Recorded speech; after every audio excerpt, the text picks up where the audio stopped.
You're listening to the We Are Libertarians podcast network. Find all of our shows at wearelibertarians.com. Hello, fine people of the interwebs.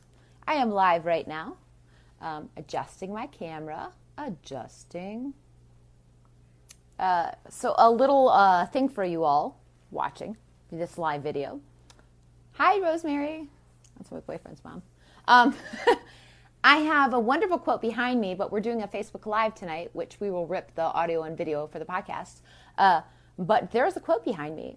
Now, it is backwards on Facebook. And so if you can read that, that means you have super woke intellectual abilities. Hi. Hello, lovely people. So I have a really awesome guest tonight, but while I am waiting for him to request join, I'm going to just plug a few things that I'm doing right now. Obviously, this is airing live on Facebook, but it's going to go to some other platforms, which I'm really excited about. I have joined one of the coolest podcast networks out there, one of the top 5 libertarian podcast networks. And, oh, there's Murray. I'm going to add Murray real quick because he's my guest. I'm approving you, Murray. So I have a show on the We Are Libertarians podcast network, which is fairly new. And it's an awesome network. It's called Gingerarchy. Hi, Murray. You can adjust all you need to. This is very informal. So you can follow me at Gingerarchy, Facebook, Tricia Stewart, Facebook, Instagram, Tricia.Stewart, Twitter, Tricia Archy. So it's TRICIARCHY. Can you find me on all those social media accounts? But hi, Murray. You're a little, the video is a little corrupted. Okay, that's better. And so the video will show up on We Are Libertarians network. It's a cool podcast network, and I want to give a shout out to a lot of the cool shows there. I am their token anarchist and their token ginger, so I am not quite half as fancy as the people on that show, but you should definitely go there. If you're looking for a podcast to follow or some new information, they're definitely somebody that you want to follow. So go to We Are Libertarians podcast network or wearelibertarians.com, or go on Facebook. You can just type it in and you'll find it. Hello, Dr. Murray Sabrin. Am I saying it correctly? Oh, wonderful. I am Absolutely. So glad that you have joined me this evening. Thank you and welcome. Well, thank you for inviting me. It's the first interview since my book was published and That's posted awesome. on Facebook. We're going to get to your book. Amazon the other day. Probably the largest part of our discussion. But first, I would like to let people know who my guest is. And I am certainly outclassed by him. And I'm really excited to have him on. This is Dr. Murray Sabrin. He hails from New Jersey. Can you say Jersey in a Jersey accent? Joyzy. Yes, very nice. Joyzy. So I would describe you as a professor, an activist, a historian, an economist, and one of the most badass or original gangster libertarians that there are around. Would you agree with that? I did. Oh, wonderful. Well, like I think said, you nailed I do it. an informal show. I do social media, and I am not a historian. I'm an activist, though, so we have that. We can cross over there. We're going to promote your new book. What is the title of your new book? Why the Federal Reserve Sucks. It causes inflation, recessions, bubbles, and enriches the 1%. And there should be another subtitle, which I didn't put in we'll there, get and to what we that can then. do I'm about adding it. that onto the show outline for sure. So, Murray, something I like to do is I like to get personal. So I love liberty. I'm a fan of praxeology, human action, but I like to get to know the people behind liberty. So something I find is interesting, you were born in Germany and your parents were Holocaust survivors. So Murray was born in 1949, am I correct? No, that's when we came to America. Next month Holy is cow. my 70th Okay. anniversary So of how coming old to were you America. when you came here? What's your liberty story? Just give us a background on that. I was 2.5 years old. My parents were the only ones in their family to survive World War II. My father, there's a picture of him right in front of me. Some of it is in the Holocaust Museum in Washington, D.C. he led 240 partisans. He was a commander in Poland. And for a year, he was fighting the Nazis till they were liberated by the Russians in July 1944. And my mother and he and my older brother, who was born during the war, we came to America. First of all, my mother and father and older brother came to West Germany in 1946 when my mother was pregnant with me. And we stayed there for 2.5 years. And we came to America because my father's great aunt lived in America, who raised his mother in America. And then she went back to Poland. And my father's first cousin came to America, I think in 1946, 47. So they sponsored us to America. That's why I'm a firm believer. If people want to come to America, do what we did. Get sponsors so you're not a burden on the American people. And I think that would solve a lot of the immigration problems that we're facing today. Instead of having hordes of people coming across the border, I think if we have an orderly procession of people who are sponsored like we were, and there's an organization called HIAS that has been around for 150 years helping refugees all over the world. They helped us, according to my father's story, when I was old enough to ask, how did we get to America?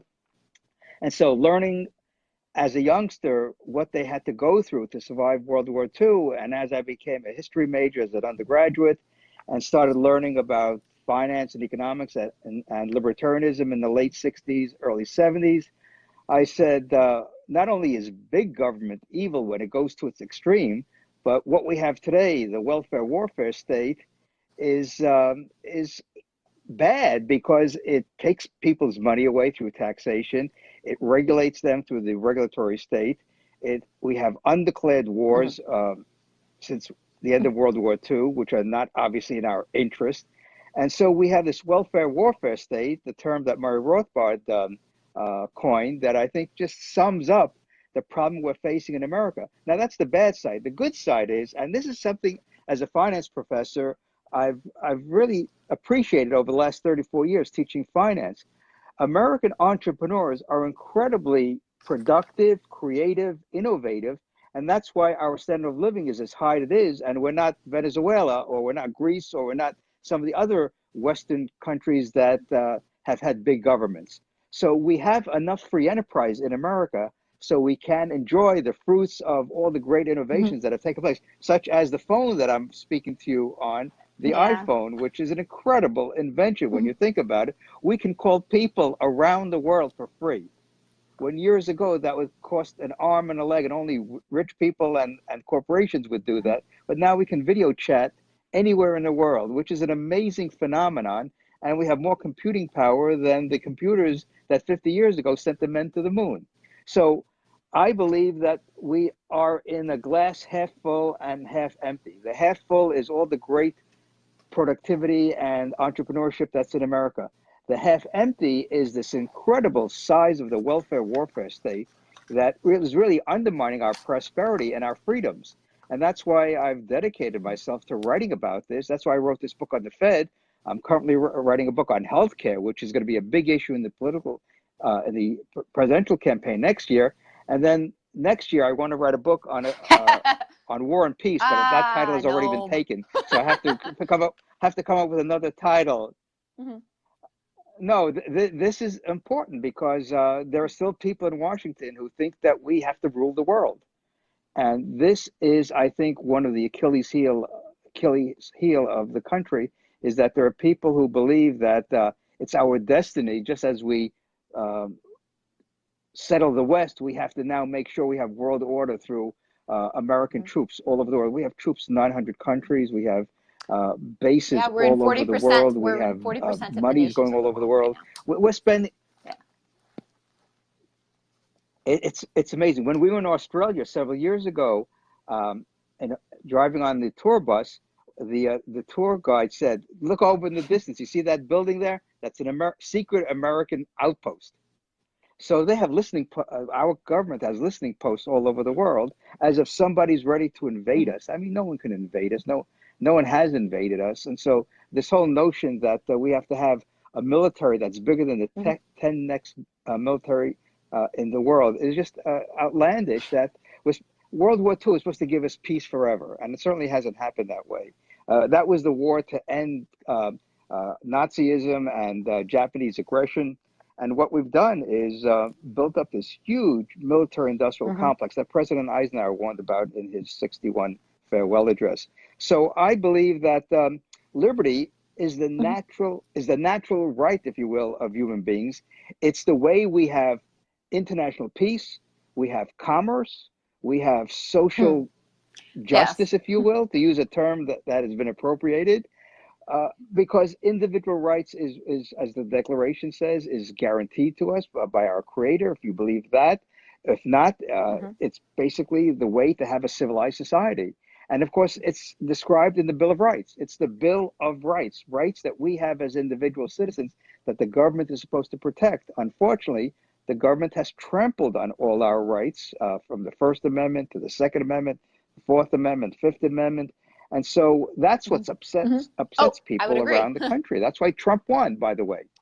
He tapped into the angst of people in the so-called flyover country who felt this engaged from the government, and the government has been telling them how to live their lives and doing trade deals which have not been in their best interest, and essentially hollowing out the American economy. And so we're dependent upon nations around the world for basic manufactured goods when a lot of them could be produced. I'm not a protectionist by any means. All I'm saying is our monetary policy has created so many dollars. Those dollars have gone overseas.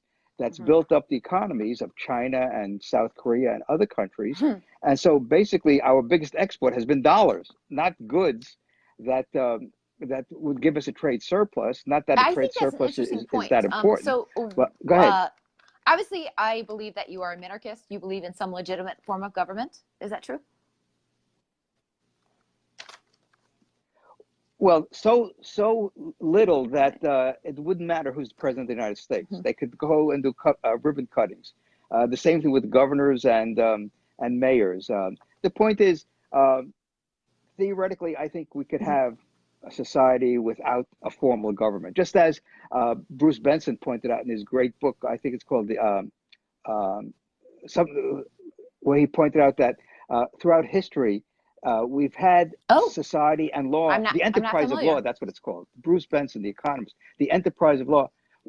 It's a phenomenal book. I think it was published in the early '90s. He pointed out that there have been societies where you haven't had formal governments, but you've had law, because people in their culture accepted the tribal elders or the wise people of society that would issue laws or rules or guidelines that people accepted because it was in everyone's self-interest to have a peaceful society. It's very expensive to be a crook because not only do you need armaments, but you may get killed very quickly. So the point is, he points out in Enterprise of Law, there have been societies throughout Europe, throughout South America, throughout Asia, that you haven't had formal governments. So I think we came very, very close to that in the colonial period. Governments were very small. And even when the Republic was formed, we didn't have much of a government, central government, except that Hamilton was pushing for that early on in our history. And I mean, Hamilton is one of he should be taken off the $10 bill and Harriet Tubman put on there. I mean, he is as Tom DiLorenzo pointed out, I think the that's a father wonderful of term, crony and I had not heard that capitalism. before. So I'm already going off of my outline, which I told you I'm an informal host. I'm not a fancy pants. But you tied the dollar to world currency and being unsafe because of how the dollar doesn't really hold any true value. And I think it's a really cool way to tie the dollar to war. Could you expound on that a little bit? Well, yeah, I mean, you really have to go back to World War I. World War I, I think, was one of those important events in human history because if you look at World War I, all the countries went off the gold standard so they could print up money to pay for the war. And then when we went back to the gold standard, Britain messed it up badly, and their economy was sort of depressed throughout the 1920s, and our Federal Reserve helped bail them out by printing up dollars, which gave us the real estate and stock market boom, and we know how that ended. It ended in the crash, the Great Depression, and then the trade wars of the 1930s. So World War I was a defining moment. Germany had hyperinflation after World War I. Russia had hyperinflation. A lot of countries had hyperinflation. So they understood that printing up money will lead to disasters. And so war and printing money go hand in hand. You cannot have big government and war without the printing press. And that's what governments do quite well. They print up a lot of money and destroy the currency. Now, our currency has been in a slow free fall for 100 years since the Federal Reserve was created. But now we're seeing the end of this experiment, the Bretton Woods system. By the way, this month is the 75th anniversary of the Bretton Woods system that gave us the post-war monetary system that Nixon helped close down in 1971 when he severed the last link of dollar and gold in 1971. I have anything intellectual to say, but because I would say that, so a lot of my followers on Facebook might not be anarchists or libertarians, and so they probably have no background in what you're talking about. Can you give a little overview of the Federal Reserve, how it came to being, and then where we are now? Sure. Yeah, this is a fascinating history. So if you're a history major, American history major, an economic historian, a financial historian, the creation of the Federal Reserve is essentially the dream of Hamilton going back 100 years earlier, and those folks who wanted central banking. They attempted three times to have a central bank in the United States, and they all failed. And then we had a panic of 1907, the one that J.P. Morgan bailed out the federal government. That led to a secret meeting in Jekyll Island off of Georgia. That, because I don't think most people, and I apologize for interrupting, but I know that people are probably not as well educated as you on here. And so Jekyll Island has been a bit of a conspiracy theory for a while, but it's actually open source information. So tell people a little bit more in depth about that. Absolutely. Well, what happened is representatives of the Morgan banking interests, the Rockefellers, Kuhn Loeb, the big Wall Street banks, some people from Congress, Senator Aldrich from Rhode Island, who was married to one of the Rockefellers. And they got together and basically ironed out the blueprint for the Federal Reserve. And there's a great video from the Mises Institute by Professor Rothbard, who talks about the founding of the Federal Reserve. It's an hour long. I urge everyone to view it. I show it in my financial history class, the founding of the Federal Reserve. It was the last piece of the progressive period which cartelized the most important sector of the economy, banking, because the bankers operate under a very flawed system. It's called fractional reserves, where they borrow short and lend long. If anyone saw the movie It's a Wonderful Life, where there's a bank run at the end of the movie, people are trying to get their money out of the Bailey savings and loans. This is an example of the flawed system. So the bankers realized they could not continue to have fractional reserve banking unless they had a lender of last resort. That's what's one of the reasons for the Federal Reserve being created, to have an institution that would buy the assets of banks and provide them with liquidity if they ran into trouble. So in 1910, they got together, and you can read this on the Federal Reserve's website of the creation of the Federal Reserve, and they got together and they had to sell this to the American people as an anti-bank bill, but it was really a pro-banking bill because the bankers needed a federal government backstop to prevent more bank runs, because throughout the 19th century, we had banking panics. The Panic of 1819, which was written by Professor Rothbard, that was his doctoral dissertation in the 1950s, explaining how the money printing from the War of 1812 onward led to the banking panic of 1819. Then we had the panic of 1837, 1850. It goes on and on and on. In other words, the banks are terribly flawed institutions, and eventually we got a central bank. We were the last major industrialized nation to get a central bank. The first central bank was the Bank of England in the 1690s. And so we got the central bank that was basically the heaven sent for the bankers, because now they could have an institution that would back them up if things went wrong. We saw what happened during the financial crisis of 2008. The Federal Reserve stepped in and bought up trillions of dollars of assets to prop up Wall Street and the banking sector. So we got the Federal Reserve in 1913. It started operating in 1914, and it started printing money when World War I began, and we entered the war in 1917.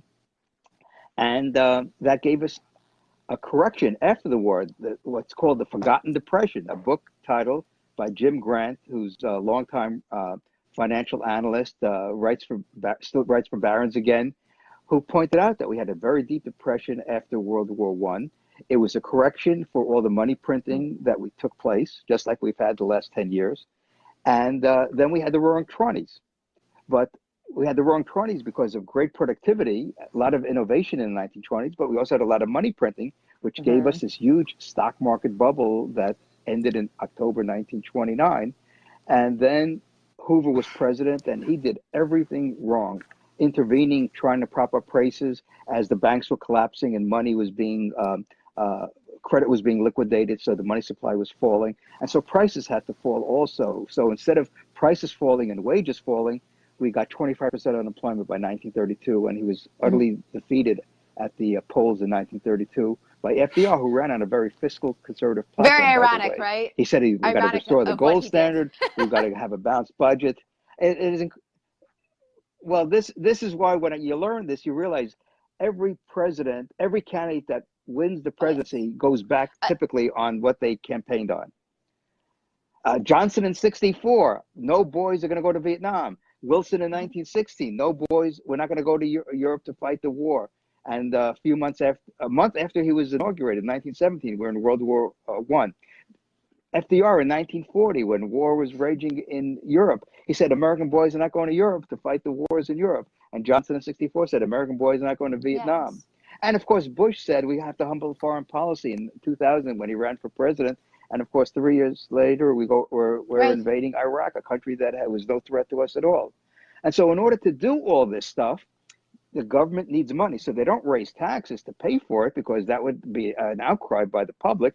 So they print up money. They literally buy up assets from the banks, usually government securities, and that injects money into the system, which allows the federal government to borrow all this money, and we're off to the races. And so we've seen this over and over again since the Federal Reserve was been created, that the printing of money and the welfare state, or the welfare warfare state, go hand in hand. You cannot have a welfare warfare state unless you have a central bank that's ready to prop up the economy and the federal government. And by the way, what the most insidious thing that the Federal Reserve has done is depress interest rates, so the federal government has borrowed at least $10 trillion in the last 10 years. And who will be the victim at very of low the interest rates? Not the government, the people.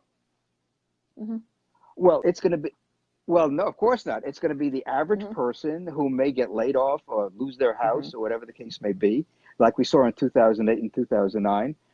It's Main Street that gets hurt by all this money printing. Now we have a boom, so unemployment looks pretty good now, under 4% or thereabouts, which historically is very low. But I think that is a number that is fallacious because a lot of people are no longer looking for work. And some people have two jobs, some people have part-time jobs only. Because, you know, if somebody's not looking for work anymore, they're still unemployed. I mean, that's common sense, but the government has no common sense. So, well, the thing is, I don't trust government numbers because the thing is with the consumer price index, it's been at this roughly 2% area for several years now. Now that's very unusual for an index like that to be flatlined, if you will, for many, many years. So one thing I noticed, and they're supposed to take this into account, and we've been told this when we bought appliances a few years ago. They have. The quality of the appliances have really come down. So instead of a refrigerator lasting 15 years or more, they tell us you're lucky if you get 10 years out of a new refrigerator these days. So you're paying a lot more money for an item that's giving you a lot less value. And that's supposed to be reflected in the CPI. I don't think it is. And the thing is, everything is thrown into the CPI. So I want to write an article which that says that the CPI gives us a false sense of what is happening to prices, because we know taxes go up every year. Property taxes go up every year. We pay more Social Security taxes every year as your salary goes up. But we don't buy a house every year. We don't buy a computer every year. We don't buy a car every year. So what I'm going to propose is that we have an index that talks about consumer capital goods that last a long time, and see how those prices are doing, and then have a separate thing for services, which the government does now, separate thing for things that food and gasoline that we buy on a weekly, daily, monthly basis. So we need to have a consumer price. You're working on a book on that Healthcare right is a now, big item, obviously, in a lot of people's budgets. It's amazing what you come up with healthcare. In fact, what we're seeing today, Tricia, is President Truman's vision from 1945 of having a single payer system. He proposed this in 1945, and then President Johnson got the ball rolling with Medicare and Medicaid in 1965. Yeah, the Medicare then Act. President Bush with prescription drugs, and then President Obama, President Obama with Obamacare. And so the next logical step in this progression from a vision in 1945, which is what, 74 years ago, to single payer system, maybe in 10, 20 years. Oh, it's That's inevitable. where we're headed. That's the road that sure. we've been traveling on. And so, and the thing, that's why I'm writing this book, to point out that there's a really big difference in what we need to do between a government healthcare system, a single payer system, and a free market doctor-patient relationship that would make sure that everyone is covered. That's the goal that I have in this book, to point out how everyone can get medical care without having big government, without, in fact, even government involved at all in medical How do care. you inform people of that? How do you get that out to the mass public? Because I don't think that the American people are liberty-minded or even understand free markets anymore. There's probably like 1% of us, which are libertarians, that do. Because obviously Democrats and Republicans have no idea what a free market is, or even economics, like basic, regardless of if they're Chicago or Keynesian or Austrian, they have no idea. So how do you get that message out there? Well, this is the challenge. That's why I either write a book. I wrote an op-ed recently for the local paper. Maybe 200,000 people read it, either online or the hard copy. So, and the editor likes the stuff that I write, even though he's a left-winger. So he says, you write really well. So that's a compliment from an editor who said that you really write well, and he didn't change anything. And he puts my letters in quite frequently. And so when I write a letter, it's usually the maximum 250 words. So a lot of people see that. And this is how we get the message out. And so I have a provocative title for my book on the Fed, because, as you know, the left has been very successful in getting publicity. Look at the 4 freshman congresswomen who are getting this incredible publicity. You couldn't buy the publicity. You can't buy the publicity that. Yeah. Well, this is it. If we could reach 100,000, 200,000, 500,000 people, and we can get my book sales to a high ranking on Amazon and possibly get on the New York Times bestseller list, then the media will have to engage me in saying, do we need a Federal Reserve given all the bad things that it does? It creates inflation, recessions, bubbles, and enriches the 1%. So what social good, economic good, is the Federal Reserve? And I have answers for all their objections to why we need a Federal Reserve. And so that's what I want to do, is go out there and challenge the conventional thinking on money, on credit, on banking, and really show the American people, this is just common sense. I mean, if you had an unlimited checking account, which is what the Federal Reserve does, think about this. It has an unlimited checking account. When I first learned about this 50 years ago, I said, my goodness, what are the consequences of that? And then when I started researching my dissertation in the 1970s about inflation, I said the key to the dollar, remember we had double-digit inflation in 73, 74, then again in 79. And I said the key to the US dollar remaining the world's reserve currency is the trust that foreigners have in holding dollars and buying our treasuries.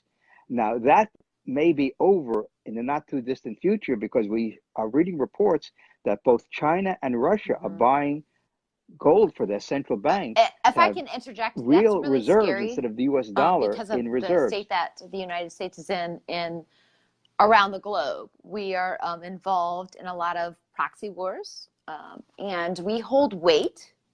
And I'm just going to say this in a very basic, generic term for the people that are following that might not be libertarians or whatever.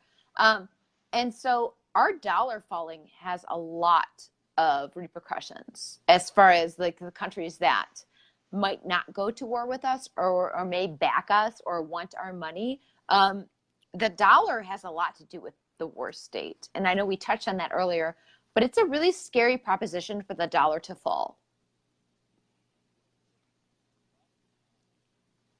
Well, this is it. When the dollar declines, prices go up for foreign goods, and that will will filter through the consumer price index and give us higher inflation as measured by the consumer price index.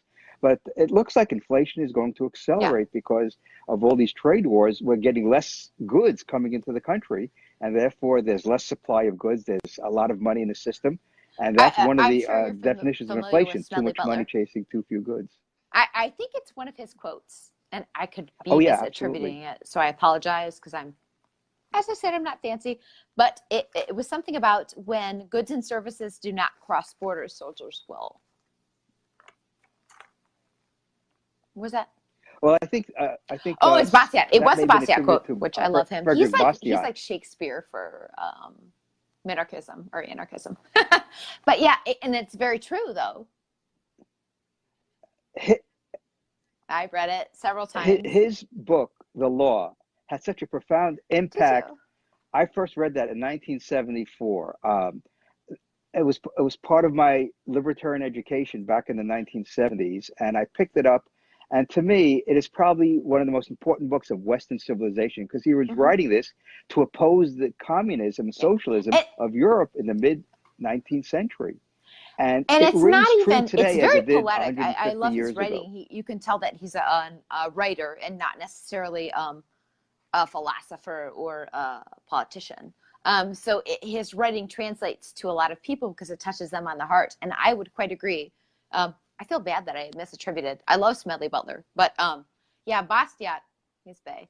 But it's very ironic because a lot of people disassociate economics and the war state and social justice and government, and they're all so much intertwined if you study human action. They're the same thing. Yep. And so you're an Austrian economic person. You're a fan of Mises, Ludwig von Mises. But unfortunately, I never had the opportunity Rothbard, to meet him. But so you rubbed Rothbard shoulders was a with him. Of my dissertation. Tell us about that, because he was a member of my dissertation committee. So tell us about your experiences with Rothbard. Well, the first exposure I had to Murray Rothbard's writings was 36,000 feet above the Atlantic Ocean, flying home from Italy in 1971 after President Nixon imposed wage price controls. And someone was reading the New York Times in early September 1971, and I saw the op-ed article, "The President's Economic Betrayal." And I asked the gentleman who was reading it, I said, "Can I have it after you're done?" And he said, "Sure." So I read it.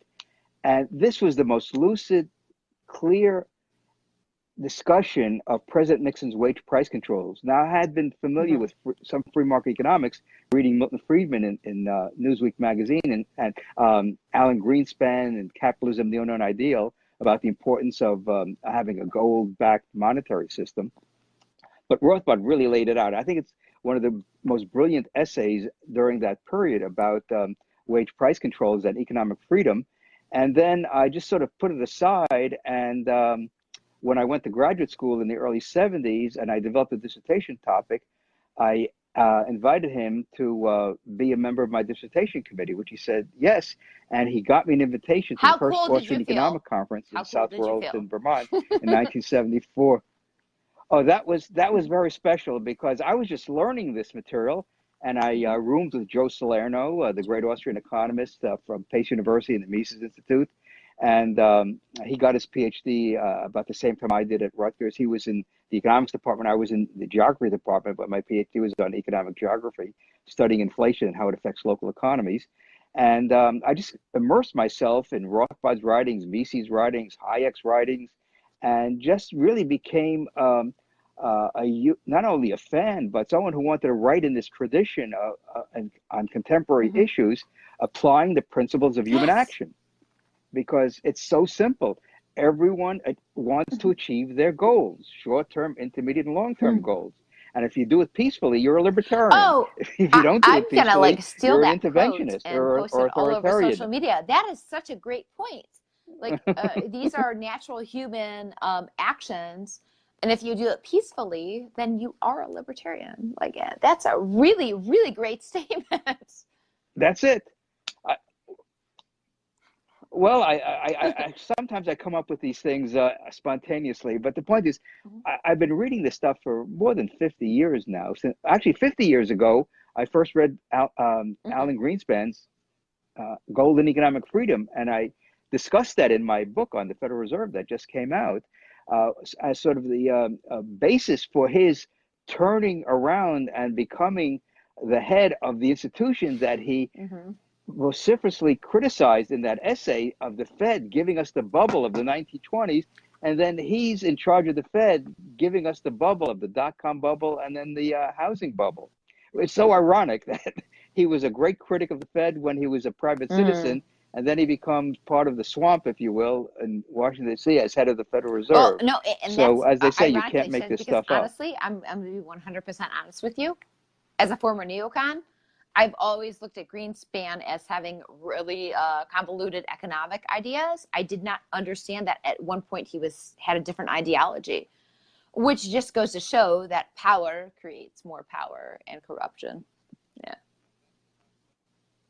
Oh boy, let me tell you, yeah, that's about the Beltway. It's people who go to Washington, they drink the water and they really become a defender of the crown, if you will, the crown being the federal government. And it's leading us to a very bad place. That's my biggest fear. Hopefully Trump has enough common sense, but given he's that not, he criticized the Iraq war during the campaign. I'm sorry he to will interrupt not because you're so much more brilliant than I am, but I'm going way off script here, but I'm really enjoying this conversation, and it's my show. So he just vetoed a bill to disarm the Saudis. I'm sure you probably, as a libertarian, understand that the worst thing in the world that's happening right now is the humanitarian crisis in Yemen. So we are arming the... Oh, no. Yeah, That's and it's nowhere on the news. And that's been one of my biggest... why I want to get my voice out there. I've raised a lot of money for Save the Children / Yemen, and I just can't understand why people don't see this. So he had, as an executive, with unconstitutional authority, because pretty much the president can do what he wants nowadays. The Constitution is just so long gone. But all he would have to say to the Saudis is, and I'm sorry, Murray, because you're a fancy guy, but I swear on my show. All he would have to say is, fuck you. You get nothing. But he doesn't do that. Because what happens to the executive once he gets in office, regardless of what Trump said before, he has voices in his ear, and these are the neocons, and these are this is swamp. And so for him to say, we're not going to arm you to the Saudis, or we're not going to back your support, we're not going to refuel your ships or your airplanes, that would go against the status quo. And he won't do that, because every president, regardless of how you think that he's different, and you think maybe Trump is different, he's not. He bows to the same masters, and that it's the state. Well, his first trip overseas, I think, was to Saudi Arabia. I mean, that's a telling event. That why would he go to Saudi Arabia as his first overseas trip? And as it's you the point worst out, thing the that's Yemen happening crisis in the world is right just now, and unbelievable. we will reach I mean, Holocaust numbers. I don't think people understand that. So 250,000 civilian deaths right now. They're literally bombing flocks of sheep to starve these people. I don't think people realize that. When this ends, even if it ends today, the fallout from it will be close to 1 million. It's a Holocaust. well, you have cholera and typhus and all these horrible diseases going on. The infrastructure is being destroyed. It's one of the poorest places on the planet. I mean, it's like we bombing Haiti. I mean, what would happen if we bombed Haiti? It would be a total nightmare. Middle Eastern country out there. They don't have many resources. And it's probably one of the poorest countries in the world, if not the poorest country in the world. There's just nothing there. It just shows you where the Democrats and the Republicans in Washington's heads are at when they're talking about this nonsense of this of Russiagate and Russian meddling. When you have this incredible human disaster that years ago the Democrats would be jumping up and down. Oh, and they're not. They consider themselves such great humanitarians. Now they don't. Nope. They There's probably very can't even few, find like Yemen on a Code map, I Pink bet you. maybe. But Uh, most uh, Democrats are, there's such partisanship in this country, partisan politics, that literally kids are crapping themselves to death across the globe, and the US is complicit, and they don't care because the orange man in the office says something bad. Like, what does that say about our country right now? well, I've been around a long time now. I've been in America now 70 years next month, and we've seen a devaluation, not only of our money, but our culture, our values. Everything is partisanship in Washington, D.C. The roads are in terrible shape. Uh, you saw the Mm-hmm. incident in New York Mm-hmm. City where they were throwing water on the police. It shows you Mm-hmm. a breakdown of just a civil society. Um, and where this ends could be either major authoritarianism, where governments really No, crack I down, believe you have that is curfews and all actually that. the Hopefully, road we we're won't leading to, get the there. police state, But and the worship of police state, and the way that we're policing society and taking like national law and federal law and applying it to localities is very scary to me. And I, well, this is what you have. This is what you have when you have this monetary um, uh, instability that causes the economy to go through these cycles. And the question is, when does the next cycle downturn occur? And I'm looking at several indicators that I looked at, and one of the key indicators that sort of foretells that the economy's got mm-hmm. ready to roll over is when the unemployment rate starts creeping up. And if you look at every economic downturn, the unemployment rate starts creeping up. And if it should happen next year, that's why Trump wants low Well, interest he's rates. trying to get That's why he's reelected. badgering the Federal Yeah. Reserve to keep interest rates low. Yeah, well, that's the hope. This is what Nixon did in 71 and 72 when Arthur Burns was at the Fed. So Trump is playing the same game that presidents have always played. Johnson did this in 67 when he got the Federal Reserve chairman down at his Texas ranch and said, you got to keep interest rates low to fund the Vietnam War and the Great Society programs. So this is nothing new, but Trump is playing a very, I think, politically a dangerous game by tying his presidency to the Mm-hmm. stock market. Because if the stock market starts tumbling next year, or if not, or this year, who knows? I mean, this October is the 90th anniversary of the stock market crash of 1929, and stranger things have happened when That you have these let me major interrupt anniversaries you there, going Murray. on. So So the go ahead. stock market, a lot of people tie it to government, and I think that they're actually not associated as well as people think. So how does the government affect the stock market? Well, the government not so much per se, but it's really the Federal Reserve. That's why my book really points this out very nicely. Is the stock market is really dependent upon liquidity, Okay. because what drives prices high? Liquidity. What determines liquidity in the system? The Federal Reserve by its printing of money or the creation of money through the banking system. And I describe that in the book.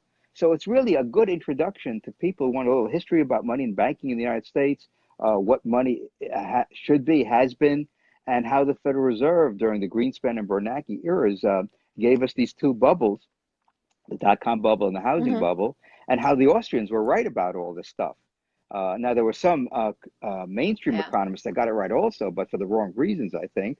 But the Austrians got it right because of their Sure. focus on the Federal Reserve and credit and interest rates and all that stuff, which is what the driving force is for the stock market, for the bond market, for the currency markets. And so that's why there are a lot of Fed watchers out there who watch what the Federal Reserve policy is. And right now, the Federal Reserve is trying to manage Mm-hmm. the economy, which they can't do successfully over the long term. They can do it over the short term. And Bernanke said in his testimony, which is in the record that I quoted, Mm-hmm. he said the Federal Reserve manipulates interest Well, rates. Now, that was he's a saying shocking it's a false revelation that he market. would say that because corporate, yeah, if a corporate executive said we manipulate prices of our goods, they would be hauled before Congress and probably be arrested for manipulation. And so this is another example of why the Federal Reserve is an an antithesis to Can I sustainable interject? prosperity.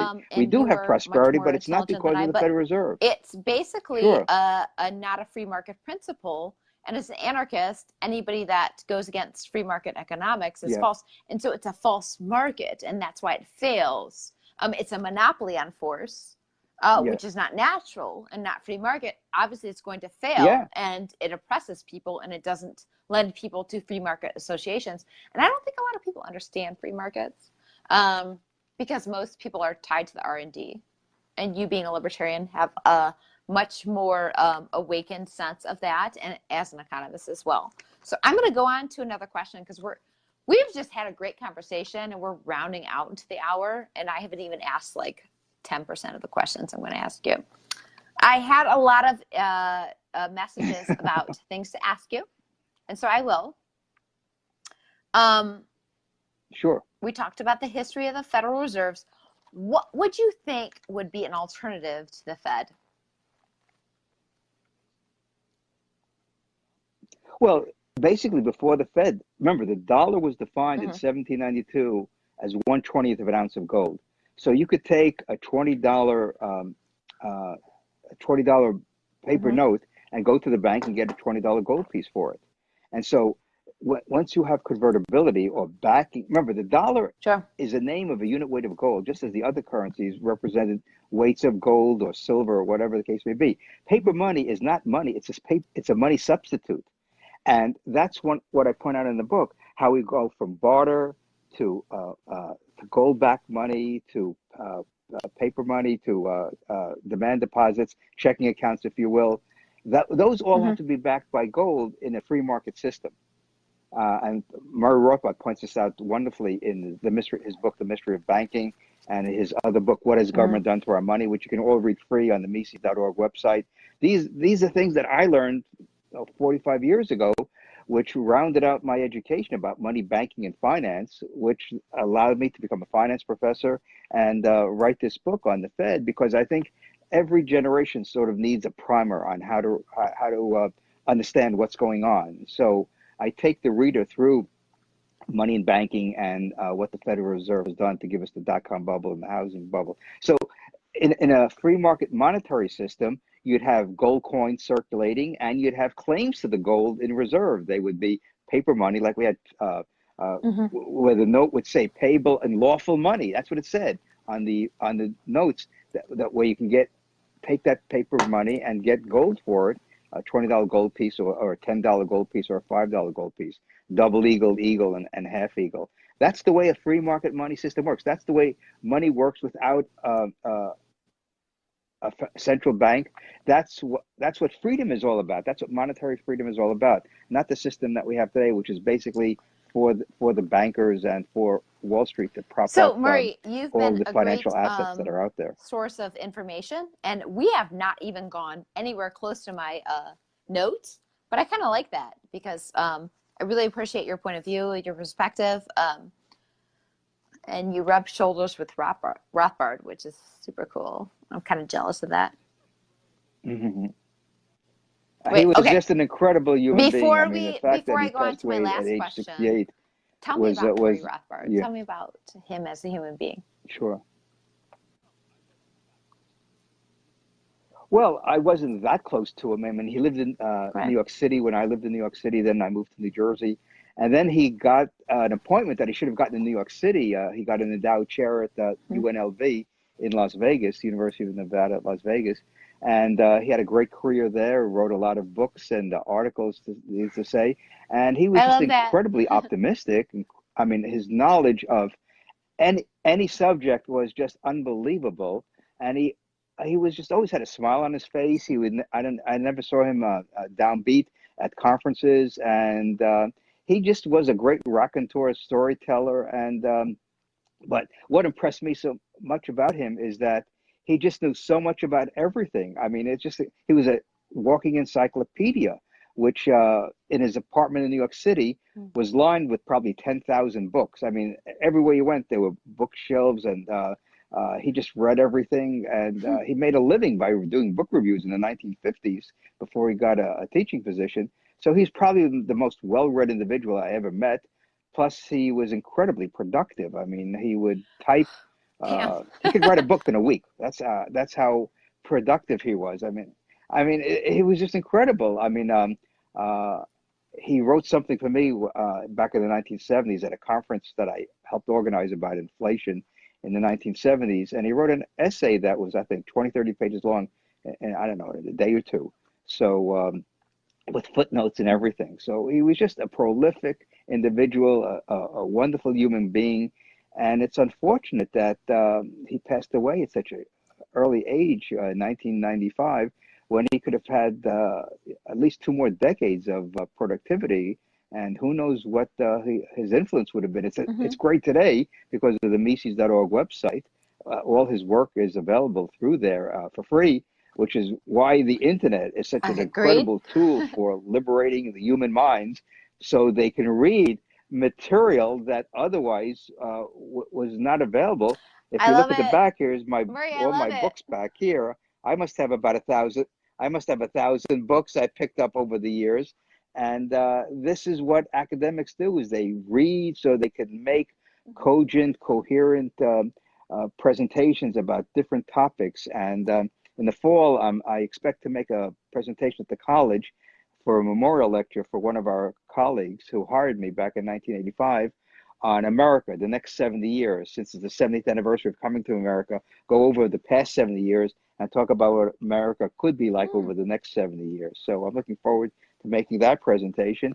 Then, of course, going out and talking about the Fed and having honest money, having money that reflects the ability of people to trade and not have their currency devalued and not have these cycles anymore, because that's what's debilitating. There are people still haven't recovered from the 2008 Great Recession. There are still communities that are been devastated as jobs have gone overseas and factories have closed. So if we had a sounder economy, I think we'd have a lot more manufacturing in the United States, which would be great because those are pretty decent paying jobs. Instead, our monetary policy, as I pointed out earlier, have helped drive businesses overseas because of higher costs here. So they go to the low cost producers overseas and I would in South that America most and Mexico Americans, and other places like that. because they choose the R or the D, they don't understand free market economics. And so I'm really grateful for your book.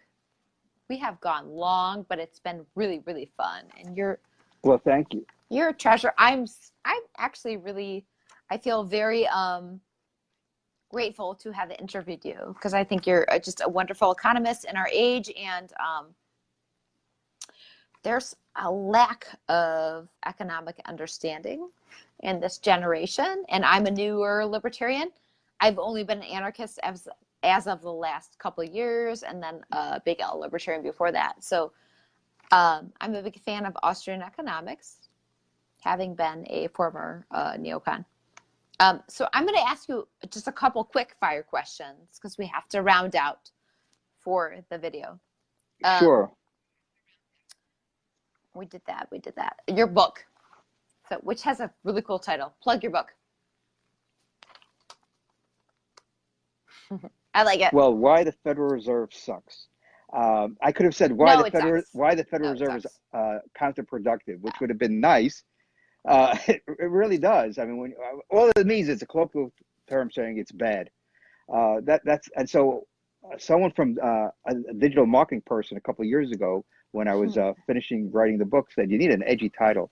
So we came up with this edgy title because you need, as they say, the squeaky wheel gets noticed, and so hopefully people will not be turned off in the mainstream media. But this is why social media is so important. That's why if this book becomes well established, not only through the libertarian community, the Austrian economic community, but mainstream people who want a primer. That's this book is easy to read. Yeah, it really is. Important. I wrote it specifically so you don't need a technical background in money and banking. And I think since my wife, who read the book when we were going through the proofs, she caught a few changes that we made, and she liked it. And she's not an economics person. She was a bio teacher and a an administrator in the New York City school system, and she said she really liked it because it explains things very easily for the average person. So I'm hoping that people buy a copy, buy one for their neighbor, their friend, their best colleague, and we get a snowball effect. And this is how books get noticed by the media when it goes higher on the Amazon rankings. And if lightning should strike and it goes on the New York Times bestseller list, and I can get on some of the major cable shows, that would be the key, whether it's on Fox or MSNBC or CNN, and just challenge, have a discussion, have a civil discussion without any name calling or finger pointing, saying, listen, here's what the Fed has done, and here's how it does it. And why should we try something different? Because if we try something different, maybe we would have better outcomes instead of this roller coaster economy. I think that you spoke that more eloquently than I could ever. So I will end our chat because Facebook has a certain algorithm. So I'm going to end at about hour 20. What I would say is to follow Murray Sabrin. I'm going to link the show notes when we go up on We Are Libertarians. As I said in the beginning, Ginger Archie is on We Are Libertarians. It's a wonderful network. Obviously, you can still follow me here on just my social media, but I will link the show notes and his book about why the Fed sucks, which it totally sucks ass. And then I'll link some of his social media pages. But I have really had a great discussion with you, Murray, and I really appreciate you. And so I hope your new venture into speaking to people and kind of reviving that whole 2008, 2012 campaign about why the Fed sucks, which has been lost amongst most people.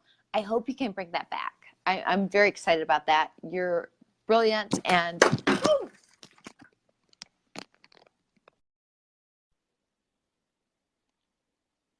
reporter problem. Hi. So we'll edit that out. But anyways, I appreciate that's the part of my show notes. But I really appreciate you. And so go ahead and link what you want people to go to.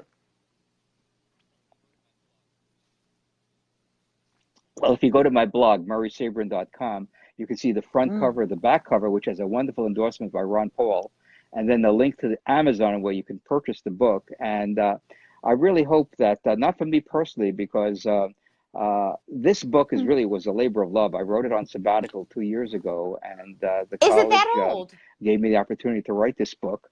And so, well, it was written specifically as a financial history of the dot-com and housing bubble and what the Fed was doing or not doing and saying at the time.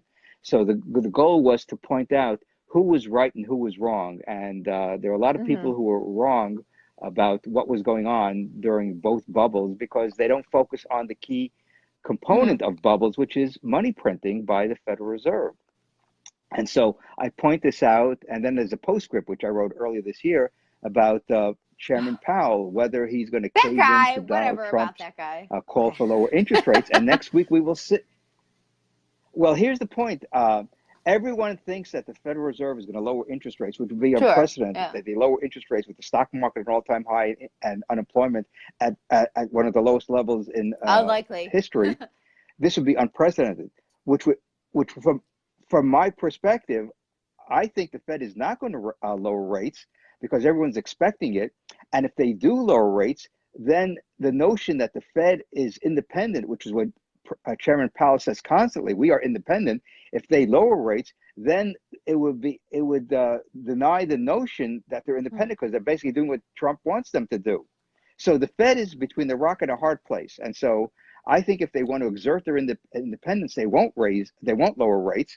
They'll keep rates at the same level and say, we're just going to wait and see exactly how the economy unfolds before we do anything. So, well, this is why it's going to take a lot of education and grassroots efforts like you're doing with the podcast. You know, if we could reach several million people with the concept that the Fed is not our friend, the Fed does not give us good outcomes. It gives us these bubbles. And it's great when the bubbles are expanding because people's incomes go up, their asset values go up, especially housing and artwork and things like that. But most people don't own these very expensive items. Most people in America have very little assets. In fact, there's a statistic out there that a substantial number of Americans don't have $400 for an emergency repair for their car.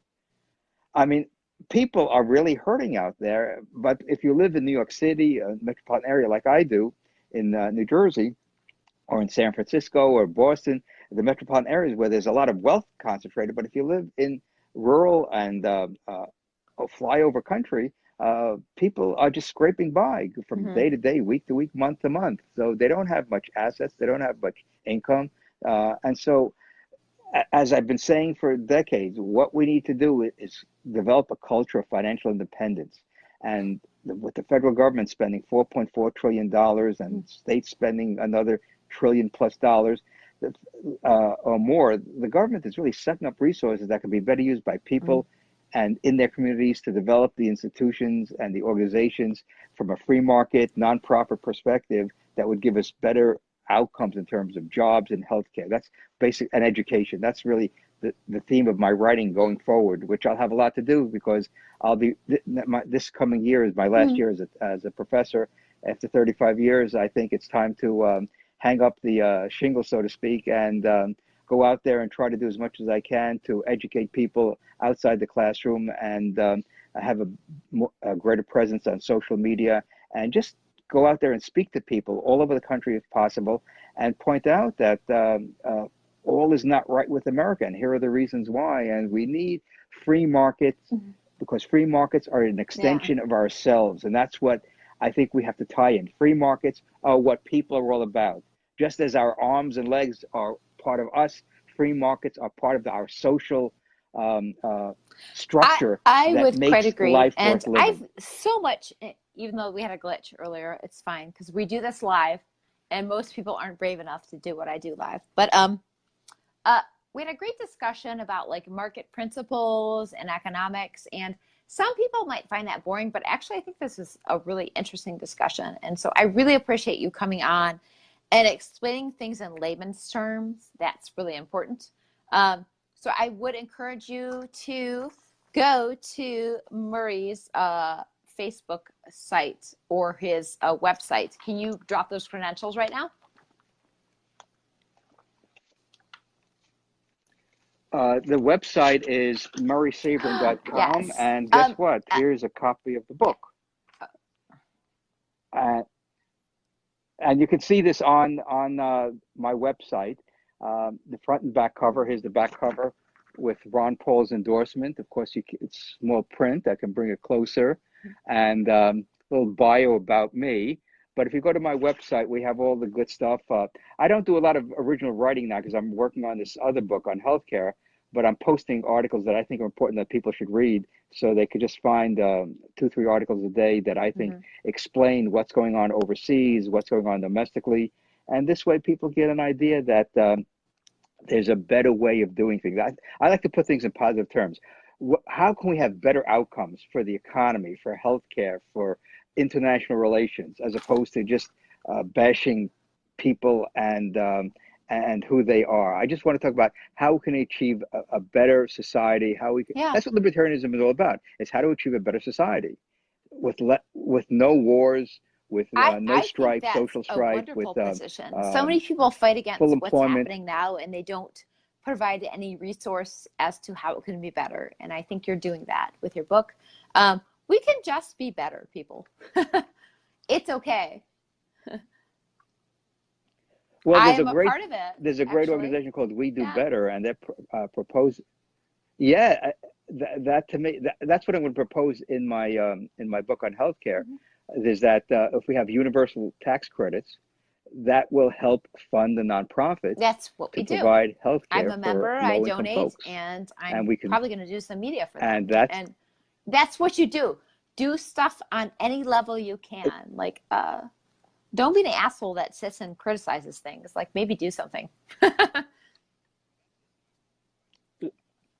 Well, that's it. I was invited by the founder of a nonprofit health center in Bergen County 15 years ago, and this fall they're having their 10th anniversary. It took 5 years to get the place going, but they do a great job in saving lives in Bergen County, which is a fairly wealthy community. But there are people who still don't have much means, and so we have a great nonprofit right here in Hackensack, the county seat, and they do a great job in saving people's lives and getting them back to better health.